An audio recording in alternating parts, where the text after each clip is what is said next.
warm welcome to Airtel and the Economic Times presents Global Business Summit. Of course, I'm sure all of you will agree when I say that in a world where economic growth is not limited to the borders of the country, it is indeed important to have platforms that strengthen ties between the governments and the business communities and truly pave way for fruitful and inclusive growth. In his inspiring inaugural speech yesterday at our inaugural session, Prime Minister of India, Shri Narendra Modi stated that when power of people is with us, hard challenges become huge opportunities, which is what brings us to today, discussing the challenges and what opportunities do we have with us. The first roundtable is, of course, the global power scenario, the decade ahead, and has been brought to you by a Ravin Group of companies. Let us put our hands together as I present to you our eminent guests on the dais. Let's put our hands together for Dr. Ashwini Kumar, Chairman and Managing Director, Solar Energy Corporation of India. We have Mr. J.C. Sharma, Economic Advisor, Ministry of New and Renewable Energy, Government of India. I'm sure we have more energy than this first slot of the morning. Let's truly put our hands together for Mr. Pavan Agarwal, Chief Analytic Officer, CRIFL Ratings. We also have with us Mr. K.S. Polki, Managing Director and Chairman, Indian Renewable Energy Development Agency. I'd like to welcome Mr. Vijay Karya, Chairman and Managing Director, Ravin Group of Companies. A warm welcome to Mr. Babul Begul, President, IEEMA and Managing Director, Secure Meters. A warm welcome to Dr. R.K. Timojo, MLA and former Minister, Finland, travelled all the way. I'd also like to welcome Mr. Sanjay Agarwal, Principal Secretary, Power, Government of Uttar Pradesh, and of course our moderator, Mr. Atul Joshi, former Managing Director and CEO, India Ratings and Research. Gentlemen, all yours.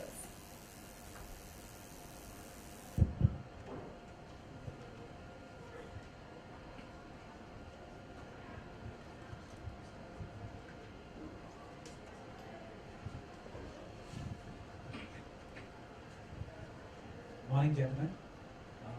Only one lady, two ladies. So, ladies and gentlemen, when we talk about power, there are different connotations of the word power. Power means energy, power means strength, and power can also be meaning something like the power of the position, which may emanate from politics. You put the first and the third together, the energy and the politics together, you have something called the geopolitics. Within the geopolitics, we see different kind of trends today. We've got countries which are the owners of natural resources such as oil and gas, let's say South Americas and Africas. There the issue is they are poor, the per capita incomes are not very high, but they are not autocratic. They actually have democracy there. You look at the other owners of oil and gas, the UAE, hardly any democracy, but high-end in terms of the per capita income. You've got Russia, on which we have sanctions coming in, and you have Iran, where the sanctions are getting lifted. Different kinds of trends all over, and I would like to take advantage of the presence of Mr. Erki here to talk about where do you see these geopolitical trends go, and are we sitting in a historical moment where the next generation is going to see today's developments as something significant that changed the history of the world? Yes, thank you very much. I think that the most significant thing is that when I was born after the Second World War, we had 2.3 billion people in the world. Now we have 7.3 billion people. It means that we have never lived in a world like this before. And the main thing characterizing this world is growing interdependence. This was very much pointed out by Prime Minister Modi yesterday in his speech. And this also means that many of the things that we thought were determining power and international relations in the world before, population, military power, and ownership of natural resources, oil and gas, they were determinant, and they were important. They still remain important, obviously, but they are not the most important thing. As we have seen today, we would never, a few years ago, have imagined that oil prices would be as low as they are today. So things are changing, and the real determinants of power I think we could look at how the 5 Nordic countries have done. They are the small, very small countries, very small populations, but all of the 5 Nordic countries usually are found among the top 10 in this international beauty contest, where countries are arranged on the basis of their achievements in education, environment, equality, health, even happiness.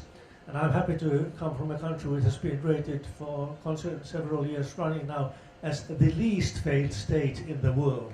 I like it because if you are least failed, you do have failures and you can always do better. And when I'm asked what is the secret of the success relative of these Nordic countries, obviously it's not oil and gas. Obviously it's not military power. I think it is education and it is people. Our most important resource are humans.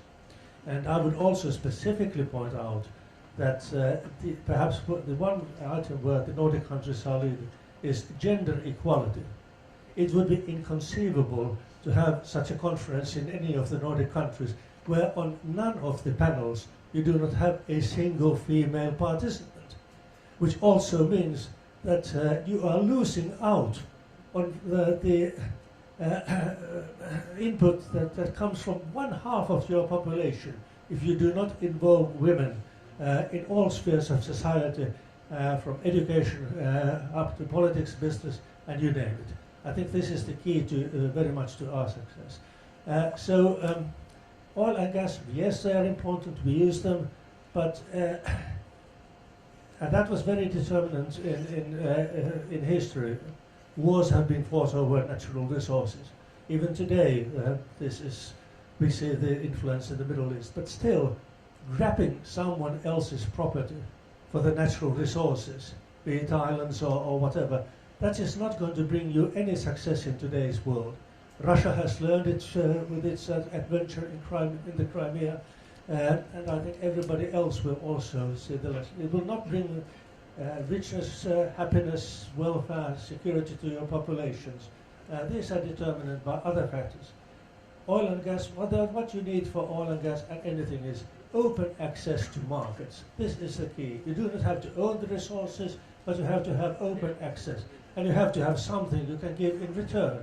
And if you do not have natural resources, it is the human resources, the innovation, capacity, and everything else that humans can bring that you can exchange for this.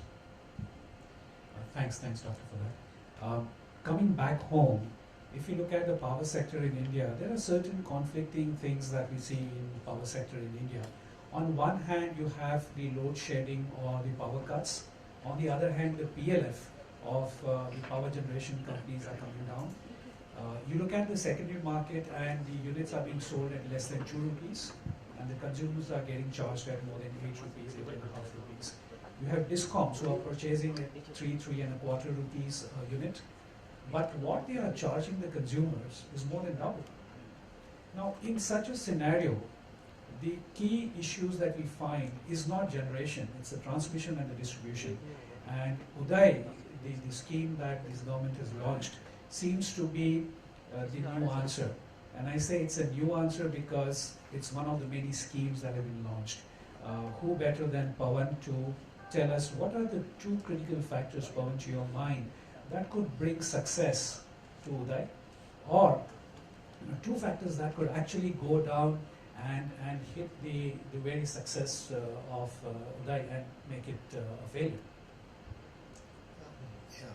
Thank you, Atul.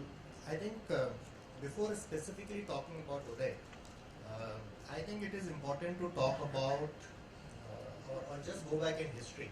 Because this is not the first time an attempt of reform in distribution sector has been attempted. It virtually happens every decade. Perhaps the frequency is only increasing rather than coming down. But at every point of time, I think what we have seen is there are learnings that are incorporated, and one aspect about Uday that has that is noticeable in terms of the learnings that from the past that perhaps have been incorporated here is the involvement of the state. we've always known as state distribution entities as an extension of the state government, but they always have kind of remained distinct from the state government. And Uday changes that in a very dramatic manner, not only once, but I would say on an ongoing basis. And that perhaps is, in my opinion, the biggest reason why it should succeed in future. Immediately, if you look at the fact that Uday will allow about 15 states who are joining the scheme to reduce their interest costs as a result of transfer of debt to the state. That is one big difference that it will make. In our estimate, the total losses that the distribution companies in India today make are about 60,000 odd crore. And this financial engineering itself, if I can call it, you will see that the interest burden will shift away from distribution companies over the next 2 years, and the losses can reduce by to nearly half. And that is the potential, and that would mean that the power deficit that we see for distribution companies come down. And not only that, which is a one-time measure, ongoing basis, the Uday talks about the sharing of losses, any potential future losses with the distribution companies and the state government in a ratio which progressively increases, which implies that over a period of time, you should see state governments being more willing to reduce the losses, because else their own share of those losses will go on. So I think that is, in my opinion, one big reason why this should succeed. The aspect that is potentially something that we should guard against, and which can lead to the failure per se, is the traditional aspect that we have seen for power sector, inability to charge for costs which are embedded, which implies that as the costs of generation, transmission, distribution keep going up, ability to pass them on to the consumer. And that is something that is critical, because otherwise the sustainability of ability to bear losses will come down, and that is the political will that will be required. Hopefully it should get easier, because as we saw, the gap should come down from this, and also complemented by another scheme, which is the Deen Dayal Upadhyay scheme for strengthening of distribution systems. Hopefully the transmission and distribution costs should come down dramatically to the 15% target. Both of these put together should therefore make it more sustainable. But the biggest challenge will still be implementation of reduction in T&D losses, as well as the continued commitment to keep tariff hikes consistent with the increase in costs that we see. Well, thanks. I think that's very helpful. Two critical factors for success and two critical factors for failure. And definitely it has been our experience in the past that when it comes to passing on the costs, it's always me and you, all of us here, the householders and the industrialists who have cross-subsidized the agriculture. Good or bad is one question, but the question is the sustainability of such a policy and such a strategy. Moving on, I would like to ask Mr. Sharma about the incentives that the government of India is providing to the renewable energy. If you look at 2010-2015 era, about 80,000 megawatts of new additions to capacity has occurred. But if you look at the last 2 to 3 years, no new investment in thermal energy is coming through. It's basically completion of the earlier announced projects, and no new projects are coming in. Most of it is getting into the space of the renewables. So what is it that the government of India is providing in terms of incentives? If you could throw some light on that. Thank you very much. Let me begin by saying that the way we perceive the power scenario in the next 10 to 15 years is that the countries which are in the transition phase, if they want to touch the contours of development, the per capita consumption of electricity has to increase. If you take the example of India, in India, the per capita consumption of electricity at present is around 900 units, which is 5% of the US consumption per capita and the 20% of the Chinese consumption per capita. It means if the India has to grow, if the Human Development Index has to improve, the per capita consumption of electricity has to improve. And we need to reach to around 4,000 per unit in the next 15, 20 years to improve the Human Development Index in this country. Given this scenario, it means power generation has to grow in consequence of the demand for the power which is going to increase in the next 1 to 2 decades. Now, given this scenario, the commitment we have given to the COP21 in the INDCs is that the 40% of the capacity in the power sector will come from the renewable energy. And in consequence of that, the Prime Minister in the first year of its government has announced that the capacity of the renewable energy has to increase to 175 gigawatt by 2022, of which 100 gigawatt need to come from solar and the remaining 60 gigawatt to come from the wind power. Therefore, the necessity is to push both solar and wind to reach the target of the 175 gigawatt by 2022. Given this scenario, the government has announced various policies and incentives to push the solar and wind energy in the years to come. Coming to the solar first, in both the solar and wind energy, apart from the tax incentives which are already in place in terms of the accelerated depreciation and the tax holidays, the specific policies announced by the government for solar, I'll just briefly touch them. Now, in case of the solar grid connected projects, government has split the target that the 40,000 megawatt or 40 gigawatt to come from the solar rooftop, and the remaining 60% come from the other state sector and other ground mounted solar projects. Now, to enhance the investment in the solar rooftop projects, the government has recently approved a policy in which the 10% of the 40,000 will be subsidized to make it more publicized, to make it commercialized in the years to come. And the 4,000 will come with the help of subsidies, and the remaining will be taken up by the market. And to improve the market situation, government is preparing an incentive scheme which is under finalization to motivate the market to come up and take up the rooftop projects.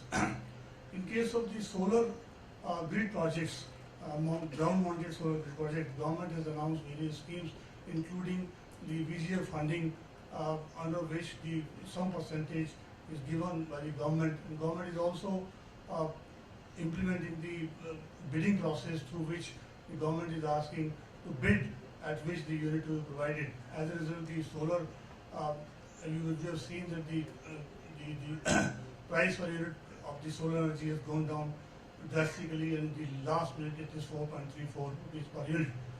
In case of wind energy, apart from the tax holidays, government is already implementing the generation-based incentives to wind developers, under which some amount is given as a grant in aid per unit they generate by the developers. These are the two major schemes announced by the government in the renewable energy sector. Apart from this, the biomass, bioenergy, biogas, small hydro, we are also implementing some schemes which are basically subsidy schemes. In case of solar off-grid, which is also very important as far as we are concerned, because every place grid cannot reach. Therefore, there are some areas where we have to provide these off-grid solar applications, and for that we have already schemes in place under which around 30% subsidy is given under various solar off-grid schemes. Thank you. Thank you, sir. Let me turn to Mr. Ashwini. Now, the gigantic targets that the government of India has put for itself, 40% of the then requirement of 2030 to be provided from renewables, and solar seems to be the thrust. Mr. Ashwini, what kind of technological issues do you see in terms of solar playing when it comes to whether it is storage or it is last mile connectivity, or the whole invention about the solar cells, the PLFs that we see at 18 to 20%? What do you think are the technological issues that the solar energy sector is facing today, and where do you think the solutions lie? Thank you very much, and good morning to all. I would like to take a lead from what Mr. Sharma just presented. Just let us just try to realize that what is the kind of targets we are talking about. India has said 40% energy from non-fossil fuel by 2030. Currently, we are about 13% from renewable energy, another 2% from nuclear, and even if you include hydro, which is another 15%, we come to 30%. And in terms of units, it's over 1,000 billion units per year. That's the generation. What is estimated in this report that by 2030, the total energy required would be 2,500 billion units. If we assume that the nuclear and hydro will also keep on rising the same way, in the same proportion, so it is about 30%, and we are talking about 40%. So even that 10% energy, it seems that has to come from RE. And if you translate it just like that, because I think you would agree with me that the hydro and nuclear is not going to keep the same pace. So even just back of envelope calculations tell you that you are talking about 150 or 200 gigawatt kind of RE. I mean, that has to happen if you want to meet the energy requirement. Now, target is stiff. What do you require? Like in terms of resources, you require land. There is enough waste land, and we have estimated that land is not a big problem for meeting this target. Second thing, of course, you require financing, which I think the other panelists will talk about financing. But I think one thing which gives a hope even about financing is the RE Invest, which was done the last year. In that, lot of interest was shown, and even 60,000, 70,000 megawatt capacity, banks committed that that will be supported funds. Now, coming to other issues, it's easy that you can import the modules and set up the solar capacities. But as a country, do we think that it's a good idea that you built such big targets just based on the imported modules? I think somewhere we have to take a call, and that make in India, or these capacities, manufacturing capacities, have to come in India. So that's, I would say, one thing. Second, as far as concerned to technology is being evolved right now, and what I would like to see that in the coming 5 to 10 years, silicon technology is going to stay. New technologies are emerging, but if you just consider the big targets, then you have to see abundance of availability of materials. So silicon provides that option that we're not going to face any problems in that. So I think this technology is going to stay, and in terms of efficiencies, we are getting better and better. Right now, commercially available cells are 21%, 22% kind of efficiencies are there. But the real issue lies in the quality assurance. Like, as a buyer, because what we are talking about 25 years PPAs.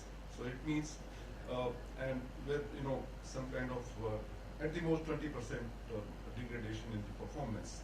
So that's the challenge. If I am not able to buy good product today, so I think 25 years is a question. So it means if we want to achieve realistic these targets, one of the key issue is the quality assurance. And as a country, we need to put that in place. But I think there are efforts, and I'm not saying that it's not happening, but that has to be given maybe more focus. That is one very important key point. Another is the transmission and evacuation system. And I would like to just apprise you that the Government of India has taken a lot of initiative in order to remove these two problems. And if you see in the backdrop of, there is a scheme called Solar Park Scheme, which was brought out by the government, targeting 20,000 megawatt capacity in solar parks. So solar parks means that cheaper land or waste land would be placed somewhere which are isolated places, and normally these are not connected to the grid or even to the infrastructure. So if you connect the power from this solar park to CTU system or STU system, billing charges and those kind of issues are there, and that makes it costlier. Then it means again the same problem that the cost of solar power increases. So Government of India took decisions that all these lines which are connecting the solar park to the CTU will be declared as ISTS. It means that cost is being socialized to other energy. So this kind of very positive, I would say, policy framework is there. And very recently, you are aware that the amendment in tariff policy that provides, this solar RPO that raises to 8%. So in fact, if you just do those calculations, you will find this solar RPO target is sufficient to contribute to 100 gigawatt solar target. So I would say policy framework is keeping pace with the targets, and that's happening. That's a very happy moment. And but there are some challenges which have to be achieved. And as a country, what we say in cricket that you have to see ball wise, every ball. In this case, we are looking at year wise. Next year target is 12,000 megawatt. That has to be achieved, and we are all geared up. And you will see a lot of tenders in coming months. Maybe 5,000 megawatt tenders you'll find in the coming months, because Honorable Prime Minister has given this target. 12,000 has to be achieved by March 17, and I think we are all working on that. Thank you. You mentioned about cricket, and in cricket you have googly, something that you don't expect. And this googly in today's date and time is called the disruptions. And I would like to now ask Vijay, the disruptions that we have seen, I in fact call this century a century of disruptions. You would find IT companies like Google getting into manufacturing. You would find banks spending more on the internet or IT than the IT companies themselves. So there are things that are happening which are quite disruptive, and power sector is absolutely no exception to it. We started with solar at 16 rupees in Gujarat per unit. The last one, as Mr. Sharma said, it's 4.34. Vijay, where do you think all this is going to go on the renewable space over the next, I'm not saying 5 to 10 years, it's a 20, 30 years kind of a game. Where do you see the unit charges would go, and what would be the disruption to the survival model of the renewable energy projects? Is it just going to be a charge from the users, or there could be something else that could brew in? Thank you, Atul. As we grow and we expect India to be the renewable energy capital of the world by the year 2030, if we take the path that the telecom industry has followed over the past few years, once you build up a network and if your revenue costs are zero, then I feel energy will also be supplied free of cost. And what will happen is that data acquisition will become a huge game changer. Therefore, smart electricity, user patterns of consumption, and most importantly, we have to understand that with the thrust of renewable energy, which is expected to last for the next 25 to 30 years, the capacities will keep on getting added if each house, if each building becomes kind of energy neutral, and with the thrust on conservation, with the thrust of the government on LEDs. We heard the Prime Minister talk yesterday about the cost of LEDs in India being the lowest in the world. There is no reason why in India we cannot have the lowest energy costs in the world, especially when we have the lowest telecom tariffs in the world. Today on the higher side we have the tariffs comparable with the highest in the world. So in terms of disruption, I think the first step, as all the esteemed panelists have so far said, the first step is to go and create a capacity so you get your per capita consumption up from about 900 kilowatt hours to maybe 4,000, 5,000 kilowatt hours. Create a lot of capacity in the renewable energy segment. Challenges are going to be there in the renewable energy segment. You will require a lot of support. Again, to use two words that the Honorable Prime Minister used yesterday, either you call it subsidies or you call them incentives. We have seen that nowhere in the world has renewable energy grown without adequate incentives. And therefore, incentives would be very much required to put this on the path to growth. Once we grow, once we pick up momentum, things will get faster, easier, and we look forward, I'm sure all of us do, to the day when energy costs will be zero. Today, petrol prices in the US are cheaper than the per liter cost of milk, and we had not anticipated that even a year ago. So, all the geopolitics, supply demand is all going to culminate into a situation where we will be having a cleaner energy, a greener energy, and I do not know if some of you all have seen the photographs of Kuwait yesterday. Kuwait had snow yesterday, and that's a big, big, big warning to all of us about the climate changes and the global warming. If suddenly we find that Rajasthan is covered with snow in March or April, we will not bother about the energy costs. We will start reversing the huge damage that we are doing to the environment, and I think just now that's what should be at the top of everybody's mind. We should be pushing towards clean energy, green energy, not out of place, but a little bit away from the topic. I would invite all the people here to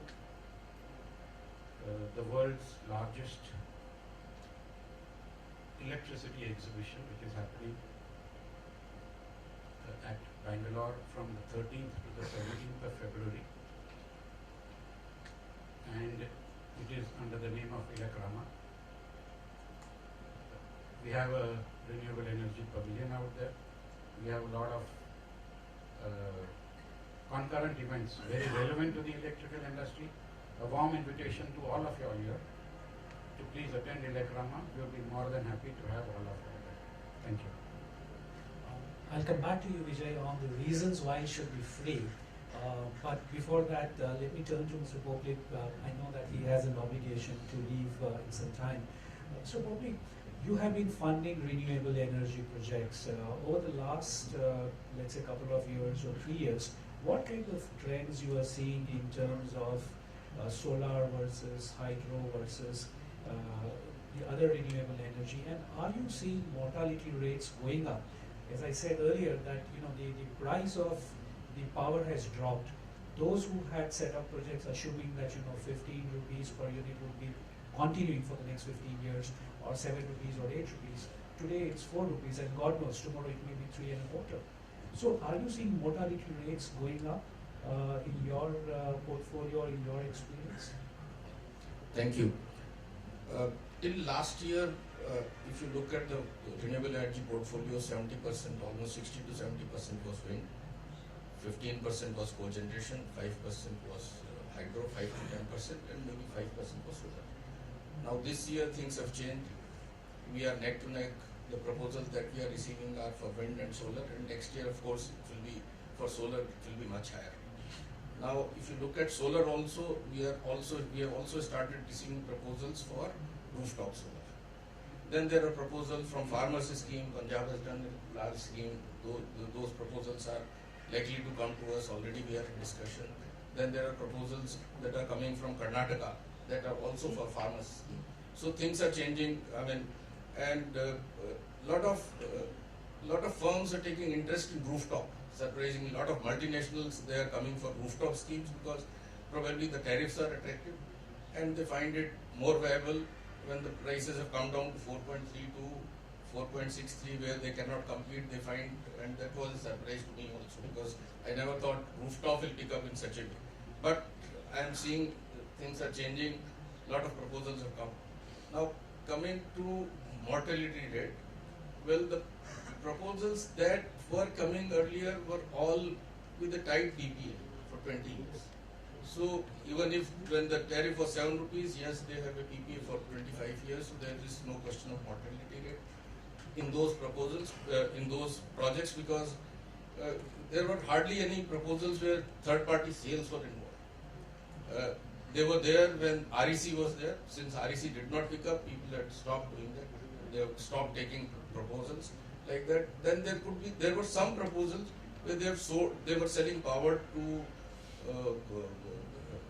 corporate houses, industrial houses where the tariffs are tied to the grid tariffs. So industrial tariffs are higher. They are able to sell it, and if they go up, then these tariffs will also go up. This is the broad arrangement. So I don't think, I mean, if the tariffs have come down to 463, if they are tied back to back with a 25-year PPA, we don't see any issue if technically the projects meet, otherwise all the issues. So we have seen just one bond issue which recently renewed it, and there was a specific structure whereby a solar project was brought to the bond market. What kind of suggestions or what kind of structures you would see or you would like to see in the renewable space going forward? Well, in renewables, see, this happened last year. Since then, prices, the interest rates from banks have come down by almost 1%. So it is to be seen whether this will remain still very attractive for the companies to go for bond market. Maybe some of the good companies who have good asset quality, they may still explore possibility of bond market, but if the interest rates go down further, which I feel maybe in next 6 to 12 months, if there is a drop of another 0.25% or 0.5%, then I don't think this will remain very attractive for them. But yes, there were a lot of small developers who came to us that why can't you do a bond issue for us? So that is possible, provided we collate few of the smaller projects and then issue a bond for them. But it is to be seen how much benefit that they get. Thank you. Let me turn to Mr. Babil. Mr. Popey mentioned about the rooftops, and one of the issues that we see in the US is that those guys who go rooftop off-grid, the transmission and distribution companies are asking the federal government or the relevant authorities that we have created infrastructure, we have spent our money for the population, and now this population says that we're going off-grid, we're not going to pay you. It's not a very good economic proposal. So there is already a dispute, so to speak, between the population at large and the distribution and the transmission companies who want to charge, though they are off-grid. The solution lies probably somewhere in doing something very smartly.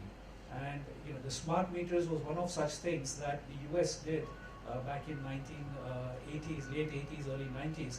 It was quite successful. You've been into smart meters. What's your experience with smart meters? How it could be a game changer for India? And have you seen any success stories, and which are those success stories that you've seen? Thank you, Atul. Good morning, everybody. Atul, do I have creative freedom to talk about a few of the issues that were raised earlier? You used term power and energy interchangeably. Power multiplied by time is energy. That's a point which is not understood in many countries. Is we all talk about megawatts and then we talk about energy. If you look at our installed capacity, it is about 280 gigawatts. Our peak demand is only 160 gigawatts. You know, that is an issue we must look at. Our peak happens at 7 o'clock in the evening. Solar isn't available then, right? I'm talking about smart, and I'm first trying to address that. Then you raise the issue about political power and electrical power. You reminded me of Dr. Homi Bhabha, who decades ago, addressing Parliament, mentioned a small line which got etched in my memory. And he said, "Gentlemen, remember there's no power costlier than no power." So he's trying to address the political power and said, do focus on the energy needs. See, when you talk about smart, we should talk about what the end customer looks at. And when you compare the developed world with countries like India, having lived in the West for almost 12, 13 years, I think the comparisons are unfair, because while the West is grappling with a different problem, the consumptions are going down in the West, they're not going up, because more efficient equipment have been used, better controls have been implemented, so the consumption is going down. Whereas we have 300 million people in India without access to electricity, and out of almost 1.2 billion people around the world without access to electricity, 300 million live in India. And those of us who have access to electricity don't have 24/7. This is when we have quite a lot of installed base. And I would say that we in planning of the power system should read a study done by Professor Paul Joska of MIT, who has done a brilliant study on fuel balance. So we study our load curve and see what is the right fuel balance for us. And that would be my first step in smart. And that will come to metering. Rooftop is a challenge, and we must look at what has happened around the world. Australia, Victoria, where I have worked extensively, has largest per capita rooftop solar in the world. What has happened there? Who puts rooftop solar? The guy who's got money puts rooftop solar. Take an Indian context, where is our problem? And there was a question you raised about Uday. I'm very passionate about that. That 4 parts of Uday, and I'll come to smart meter because it gets linked to slightly long-winded answer to your question. But the debt transfer of 75% state is great, as Mr. Agrawal said. The balance 25% also will be bond backed up by the state, so that's good. Accountability rests with the state. The bit which the state and DISCOMs have to manage is reduction of latency losses. And the real elephant in the room is the power theft. You know, we talk about overall losses about 27%. To my mind, the losses are slightly higher because they get passed on to agriculture feeders. So the theft and commercial losses are the tune of 18 to 20%, which is the 60,000 or 80,000 crores. Now, when we have bank robbery of 5 lakh rupee, 10 lakh rupee, hits the newspaper. You had a bank van robbery of $3 billion. It was on the television for like 3 weeks, 2 weeks. Every year, this theft was over 60,000 crore rupees, 100,000 crore rupees. We aren't talking enough about it. The other big challenge about power sector in India is the inefficient agriculture pumps. We have 30 million pumps running at about 20% efficiency, trying to draw water 200 meters below ground. Extremely inefficient way of doing it. The farmer needs water, he doesn't need electricity, he needs end product. So we should think creatively about how we improve efficiency and can we store water in some places and use electricity efficiently. Not talking about smart meters. See, the challenge first is why the US comparison is unfair is, US, incidentally I was involved with the first launch of world's first smart meter. It was done in England and it was done in India simultaneously. So India was far ahead in electronic metering compared to US. US came in much, much later. US laughed at electronic metering when it came in. India didn't. And India's driver was to arrest temporal fraud and reduce losses. Success stories with that, with smart meters in India. Delhi had losses of 55 to 60%. They're down to 10%, 8% now. We don't benchmark that and say, why compare with the US? Why not compare within ourselves? West Bengal used smart metering effectively. From losses of 300-400 crores went into profits of 500 crores. Mr. Malade drove that. So it's not whether privately owned or government owned. Very recently, Manipur, which had huge losses of 60%, they called us, use prepayment meters, smart prepayment meters. Revenue went up by 55%, 24/7 electricity. So, when the minister called us and said, do something, help us with technology, I said, you help us with the sociology, we'll help with technology. Make 24/7 electricity available. He said, how do we do that? People don't pay. I said, payment will ensure. Put on one feeder, people started getting 24/7. The neighbors saw that. They said, how's that you getting electricity and I don't?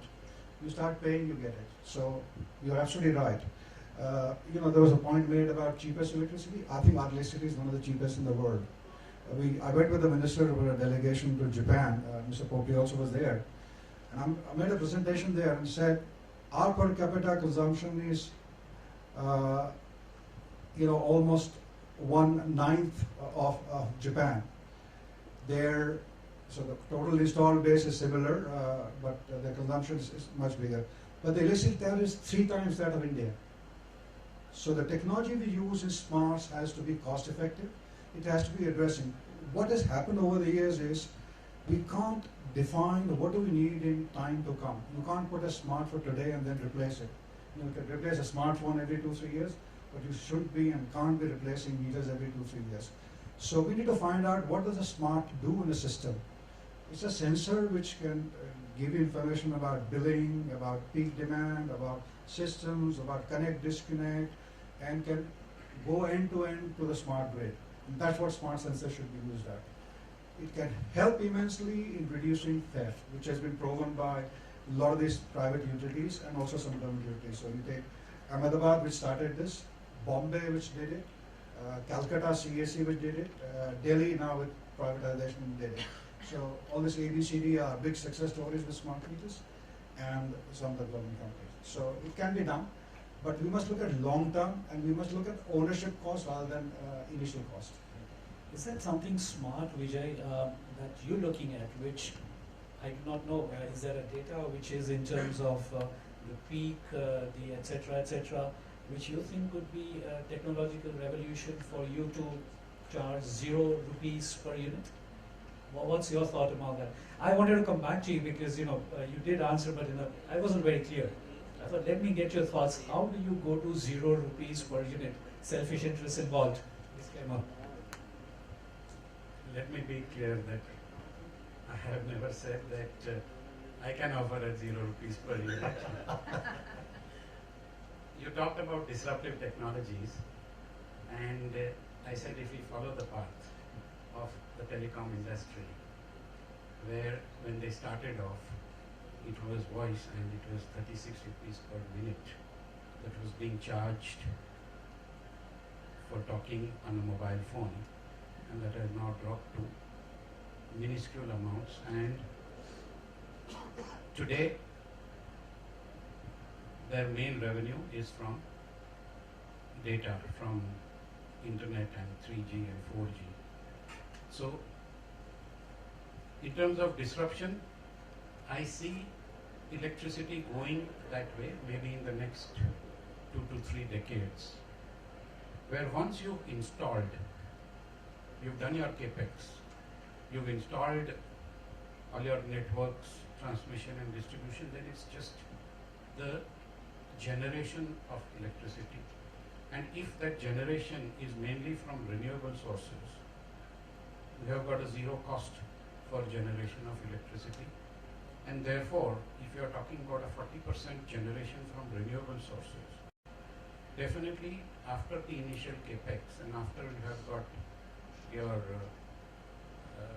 capital kind of depreciated and you got back your payback, you'll have to think in terms of how do you generate revenues, because there's going to be competition. and that revenue generation will come from disruptive technologies. So for example, you might not pay very highly for electricity costs in your house, but you want to control that from outside your house. So that means you want in summertime before you get back to your house, and that technology is there even today, that you can control your equipment, you can control your lights, you can control your air conditioning, etc. You want that to happen,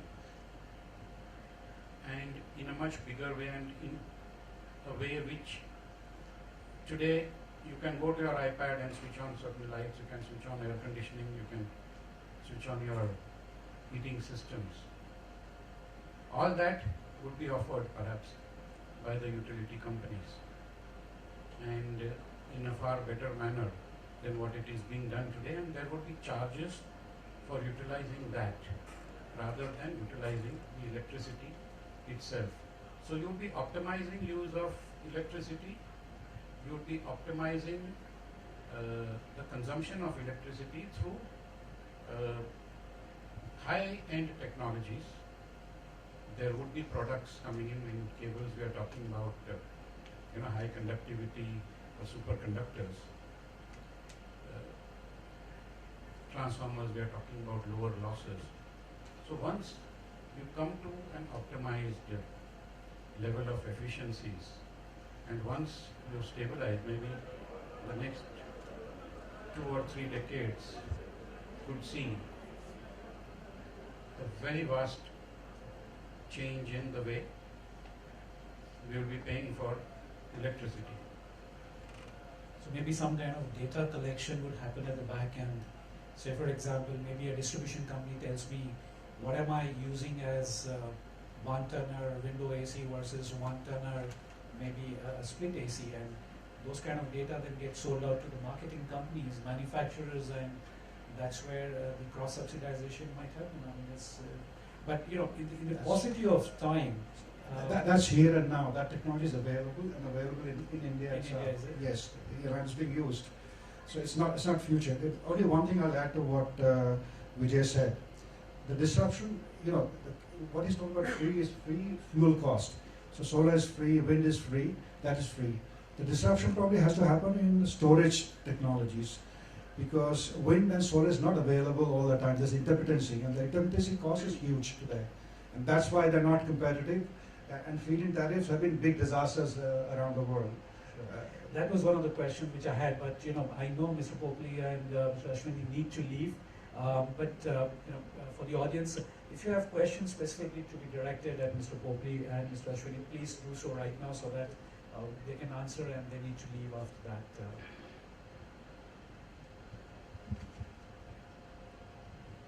May I take up the question of energy prices, because most politicians in Europe, and I would imagine everywhere, are elected by also promising cheap energy to everyone. At the same time, they are also promising to control climate change. These two things I don't think go together. And therefore I've been something of a dissident in Finland when I say that every politician who promises to stop climate change and cheap energy is lying, because cheap energy is one of the reasons why climate change has progressed. But if you look far enough into the future, yes, I do see that we may have actually zero price for energy, because the solar energy is free. You cannot turn off the sun, everybody has access to it. But of course the technology to do so is still very costly. But once it's there, then you can have zero pricing for electricity produced by renewables. And therefore I was very much impressed yesterday by the very high commitment that Prime Minister Modi gave to India's plans for renewable energy and to stopping climate change.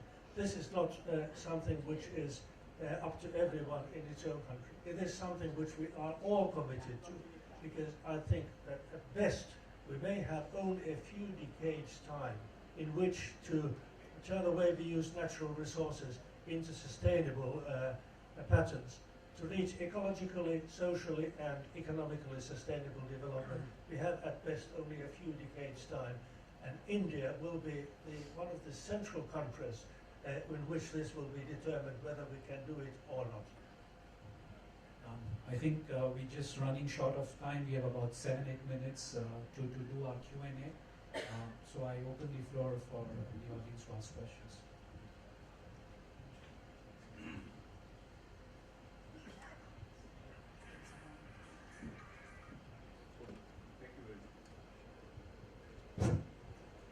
Bhammani is my name. I am former director from BHEL. You see, we have been talking about renewable energy, particularly solar.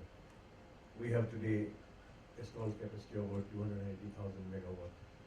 And as you rightly said, the peak is about 140 and the PLF in the last 1 year has dropped drastically from a very large portion.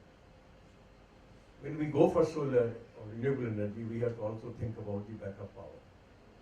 And we cannot forget that for India, energy security lies in our coal. Coal is our energy security. If we are dreaming of creating a capacity of 500,000 megawatts, it cannot be only solar. So we must also talk about parallelly. Unfortunately, in the last 1.5 years, we have forgotten to talk about the additional in the thermal capacity. We had the 5-year plan periods on which we have lived for a very long time. 12th 5-year plan is going to be ending on March 2017. We don't know what's going to happen after that because there is no talk about 13th plan. There's no concept of plan today.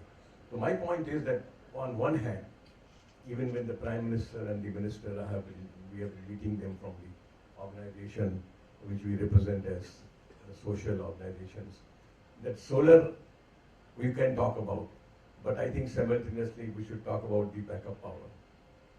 If there's no backup power, there will be a drastic dispersions.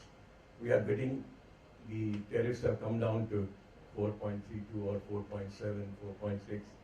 Yesterday's tender of UP, it was 4.8.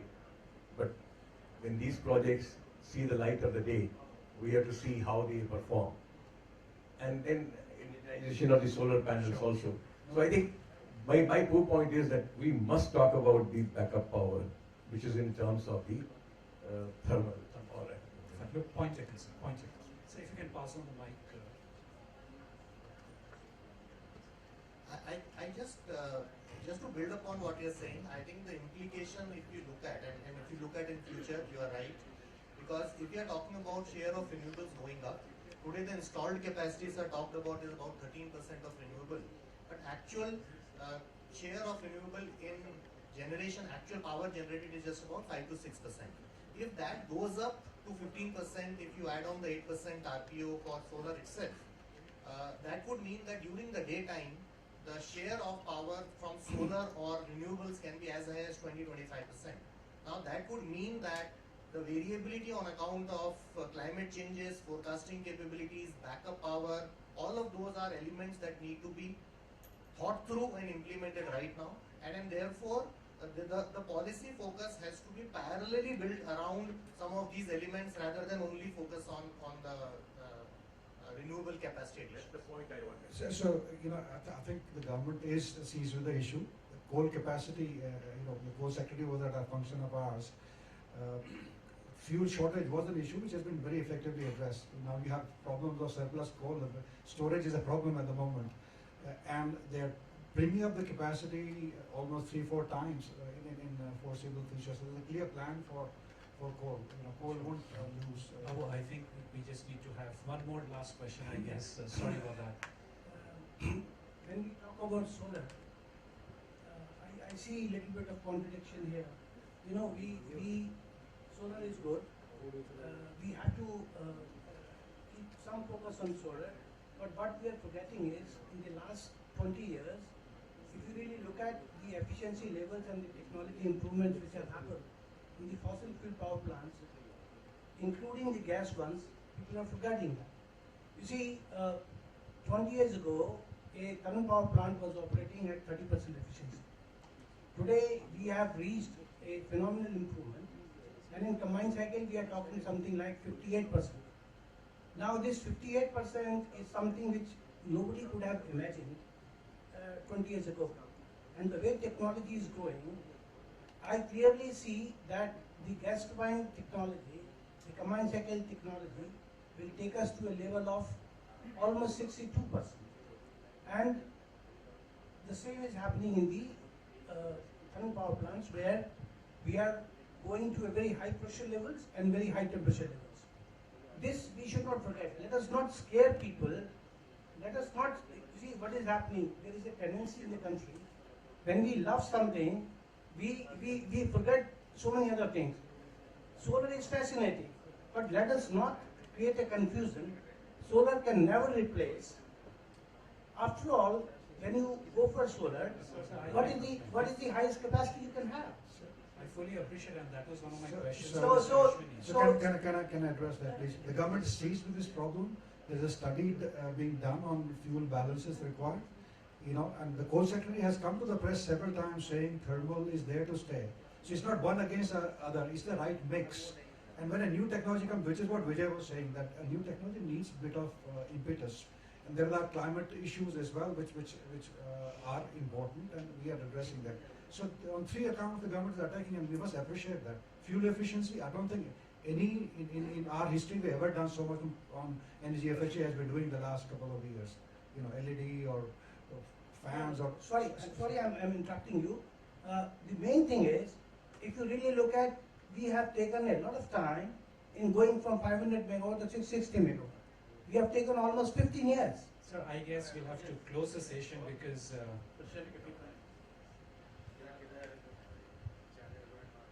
Government agenda 24/7. This is to be achieved. Solar and all is future. But what is the present? Present, our capacity is utilized less than 60%. If 24/7 has to happen, this capacity has to be utilized and increase 60% above. Now, for example, in the night, like 0 to 6 hours, the rates, exchange rates, the power at the power exchange discovered is 1 rupee 50 paisa. People are not utilizing it. Simultaneously,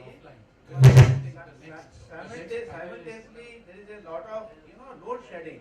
So if at least today itself you can utilize at least 6/7, if we utilize this cheaper That's power. why time of use tariffs are coming in.